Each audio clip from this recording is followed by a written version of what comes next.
Hello, it is Thursday, February 20th, 2020, and that's like a 20-20-20 going on today. To 2020. I wanted to invite you to like my videos if you happen to, if they speak to your heart. Also to subscribe to the channel, and if you'd like a personal reading, I do readings at many levels. I do astrological readings, looking at your natal chart, what's affecting you in the heavens, and where the soul has progressed at this time in your life. The second thing that I do is mediumship readings. If you've had somebody that's crossed over and you would like to make connection, I do a lot of those readings all over the world. I do animal readings about your pet. I've done a lot of readings for people who they're not sure or not if it's time for their pet to be put to sleep, or they've gotten their pet from a shelter and they want to know just what was the prior history that is causing behavioral or health problems, why the dog is stressed, what to avoid, what changes to make, because our creatures have had a myriad of experiences before we bring them into our home, and some of them have suffered greatly, and they're still optimistic and trying their best, but there are ways that we can help them to avoid memory of something that hurt them in the past. I remember I had one lady in New York. She had 4 dogs, and she booked an hour and did 15 minutes in each dog. And she said it was so funny because as each dog was getting the reading, they came and sat right in front of her and just stared straight at her. And that was a lot of fun doing that reading. The third thing I do is I do a lot of medically intuitive work and a lot of healing work with people. So, for example, today I have somebody coming, first person coming to have a mediumship reading, the second one, a healing for some very deep trauma that they've gone through. I came on today because yesterday, before the debate in Las Vegas, I looked at the chart and I thought, oh my gosh, we're really going to have a snaky night. Everyone's going to attack everybody else. It's going to be intense. It's going to be, I don't know, unearthing stuff from the past. And because all of the moon conjunct Pluto in Capricorn is a very grasping, ambitious moon when it's conjuncting Pluto in there, it can become merciless. And the other thing is that Jupiter was conjunct that moon conjunct Pluto. So that it just exaggerated everybody's expression of who they were, what was going on. And it made everybody, I think, a lot nastier than normal and a lot more ready to elbow out the person beside you, because all these planets, Saturn included, right up there with all of the moon and Jupiter and Pluto, all in Capricorn, was sitting in the 5th house, which is the house of the ego. It's the lion's house. It's the house of pride and self. So if you looked at the stage last night, no favorite, just looking at it, observing it, turning off the sound and watching the faces. It was pretty ugly. And people are all going, well, they stripped off their masks, they show who they are, they showed him, that kind of attitude. But we need, no matter what party we're in, this is one country, and the Democratic Party is supposed to be a family, just as the Republican Party is. And then, of course, the country is supposed to be one big, diverse family. If you're in a family and you're elbowing out your sister or your brother and treading on what they did 10 years ago, 5 years ago, or even yesterday, and saying how great you are and yelling and getting a nasty expression on your face, and it's not acting like you're in a family. because the family is bonding together to look at a situation outside of the family, in this case, the leader of the Republican Party, and to focus as a unified group on how they want to best solve this monstrous problem. So to fight with each other and to spend 90% of 2 hours stepping on each other's toes and proving where somebody else was wrong and you're right, just created more polarity, more, it made the party look foolish. Just like if you saw a family coming out in a group to go and confront an issue, and you saw the whole family all fighting with each other, they look ridiculous. So in one regard, I did agree with Bloomberg's comment.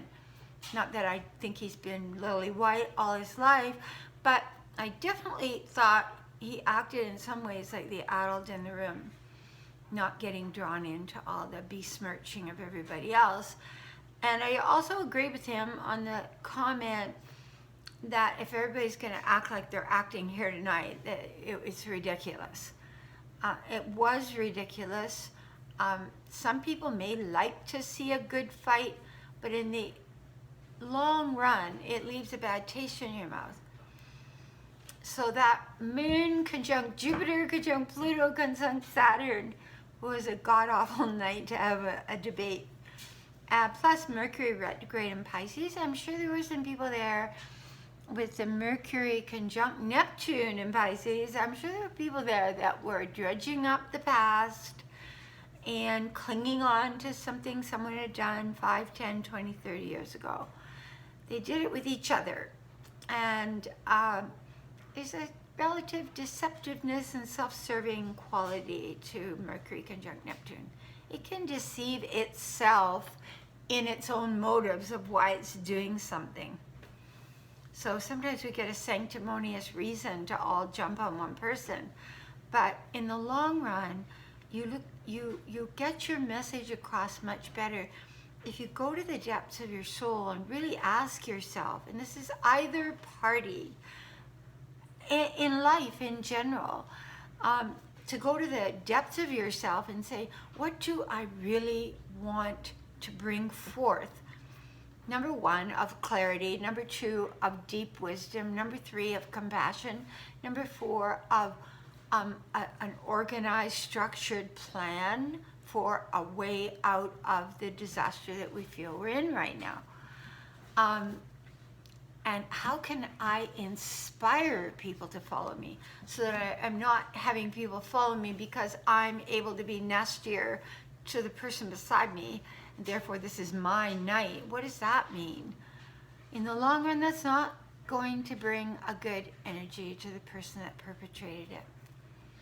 And we already have somebody in our country standing up there yelling every single day and lying and attacking. And if you look at the history of presidential races, we've always gone from one side of the spectrum to the other. So to go from yelling to yelling, it's going to leave us with an awful feeling. And I think we all need to settle down and come into being the adult in the room, being the noble, wise leader, being statesmanlike, being presidential, showing a dynamic history of a capability to mix and blend with all races and religions, and caring about Mother Earth, looking at the broader issues. Why didn't we just talk about the rule of law, which is the most threatened aspect of our Constitution right now? Instead, everybody was bickering and fighting and proving they were better than somebody else. And Bernie, who has about 27% of the vote, could run away with it simply because the others are not joining forces. I'm not saying I'm for or against Bernie. I'm just saying there's no logic and there's no wisdom to how this is going to run out its course, because everybody thinks they want to win. If they really cared about the country, they would get together, all of them, on the middle of the roadside, and they would sit and they would really hash out what they need to do and how they need to get there. Because otherwise they're just going to give it all away. And then we're going to get into an election and there's a strong possibility we could lose it. So it's fine to have a beloved leader, but this is a, from a monetary standpoint, it's a capitalistic country, which definitely needs to revise its tax laws and its, the equality of income and help those that are in the lower income brackets. There's no doubt about that. Or the kids going to school, or trying to get more people on medical. There's no doubt we need that. We're way behind the most forward-thinking countries in the world. But on the other hand, we are capitalistic. It's an entrepreneurial stamp to this country. This is why people came to this country. Yes, we have, socially, we are socialist, compassionate socialists. For many aspects of the country would be really wonderful, really help people right now. For example, the governor of California yesterday just laid out his whole speech focusing on the homeless. Why weren't we going into that last night? I'm sure if you had drawn Bloomberg out last night, you would have found that he had done investments in that area of being. So to be wealthy is not a sin. It's not a crime. It's a goal that many people wish to attain. It's what we do with our money. And we can be spiteful and mean with money just as much when we have less money. It's like our Lord said, Christ said that the widow putting her penny into the growth of the church was for her. It was the most generous act he saw. So we can't just sit back and look at somebody that succeeded in a certain area of life and go, well, I want all of that. I deserve some of that. Where did we get this entitled philosophy that all these people are attacking someone because they're a billionaire? It's what you do with what you have. You can give right now. When you have very little, you can give, you can help, you can contribute. So I think a lot of his philanthropic endeavors are really fantastic. And instead of running him down, we could say, all of us, we would like to do philanthropic endeavors like he is. What's wrong to agree to that? I thought it was just so bad and such a low expression of what made this country great. Look at all these people that came to the country. Look at his own father had no money. And he went out and made it on his own. So are we going to begrudge that? Are we going to shift the country in that regard? No, I don't think that we should. But I think the compassionate heart has to be stirred in ourselves and in our offspring as the way to be, the way to live, the idea of sharing. I mean, I saw a video the other day of two little kids in a sandbox, and one was hungry and the other was eating a sandwich. And before they've learned all this selfishness and this is mine and that you can't have it, this little child was about a year and a half giving his whole sandwich to the other little kid in the sandbox. And I thought, where do we lose that? Where do we get this egotistical, grasping philosophy that we are entitled to what other people have? We are not. What we are wise to do, to draw on the wisdom self, is to create a tax system that is more fair, that has more equity, so that the monies can be then used to help those that are suffering or have gone through a rough patch and there's nobody there for them. We need to look after each other because, as I said earlier, we are all one big family in our country. So I thought, okay, I'm going to haul out the chart from next week's debate on the 25th. Today's what, the 20th, 21st, 22nd? Yeah, Tuesday the 25th in Charleston, South Carolina. And I see that the moon is going, this is the exact start of the debate. The moon is going to be exactly conjunct Chiron. So what that means, first of all, we're going to have the Sun in Pisces conjunct Mercury in Pisces within a range of Neptune in Pisces. So the Sun is going to be exactly conjunct Mercury in Pisces. What we're going to have is this Mars approaching Jupiter, approaching Pluto, approaching Saturn in Capricorn. And that Mars is going to move up there throughout March. And that's going to be tough. That Mars is going to be on top of Pluto in a couple of weeks. So these aspects right now. And the moon is going to be square Mars exactly when that debate starts. So I'm praying there's not more of the same. With the moon conjunct Chiron, Chiron is kind of where we're wounded in our chart. So the moon representing the populace of the United States. People are feeling kind of torn up inside. And that moon in Aries is a fire moon. And the moon in Aries is quite a moon about the self. So unfortunately, I feel we might have a battle between the compassion of Pisces and Mercury in Pisces and Neptune in Pisces. We might have a rehash of some of the same topics and our compassionate heart wanting to come forth. But then the moon in Aries squaring Mars, the battle is really within ourselves, within our egoic self, within our ambitious, climbing the ladder, shoving everyone out of the way self. So it's definitely another night that could become very egotistical. Now, if that fire is directed as the spiritual warrior toward causes, towards changes, towards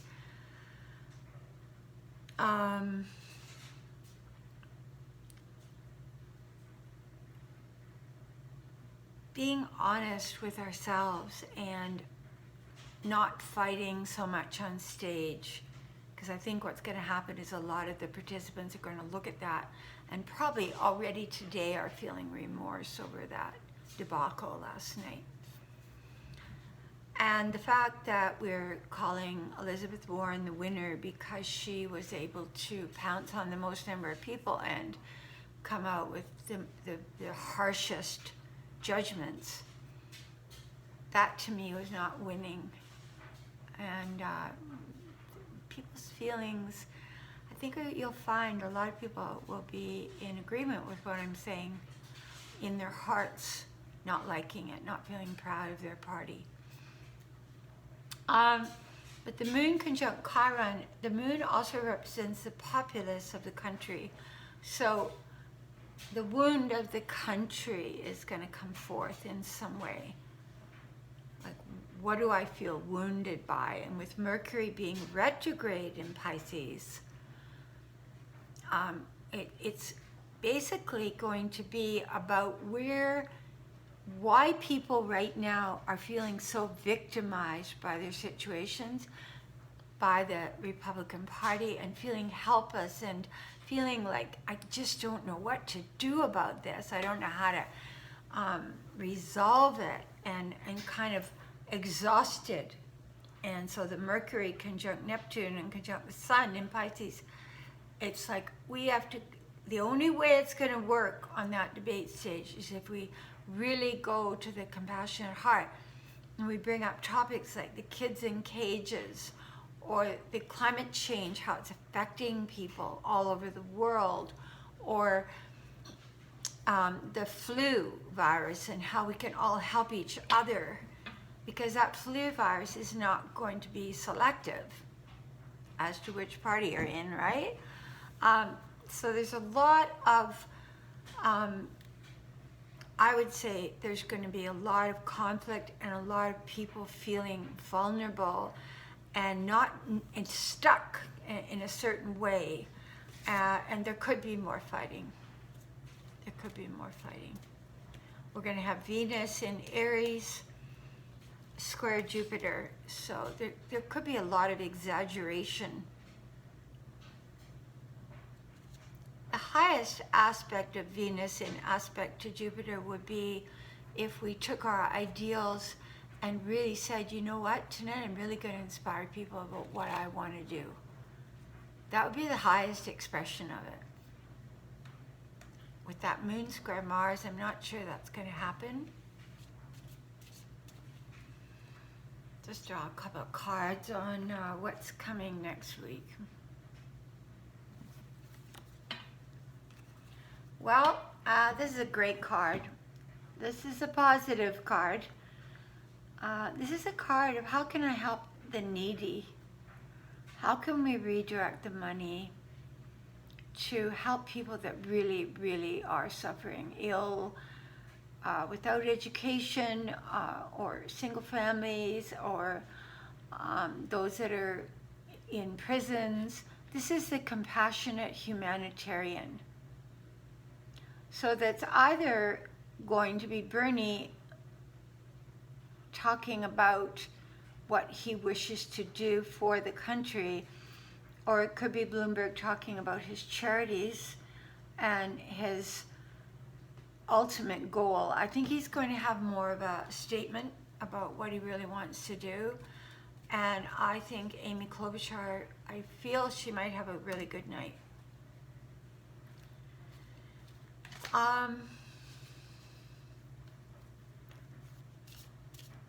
Where are we headed? In the Democratic Party, where are we headed?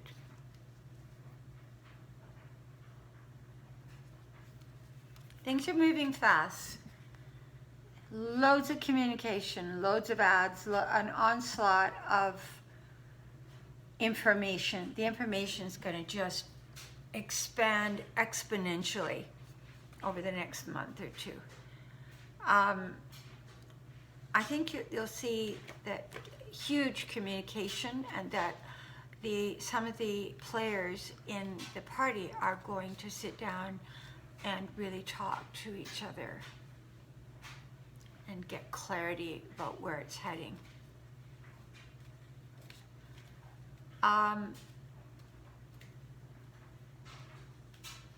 Just seeing one final thing.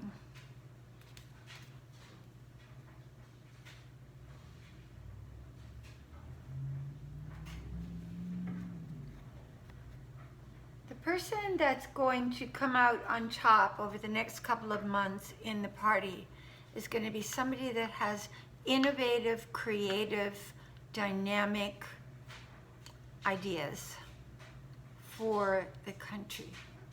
Not just running down Donald Trump, although I know that's kind of got to be the focus right now, but actually saying, I want him out of there because this is what I want to do. This is the person of creative fire, the person of spirit, the person that's got a cause.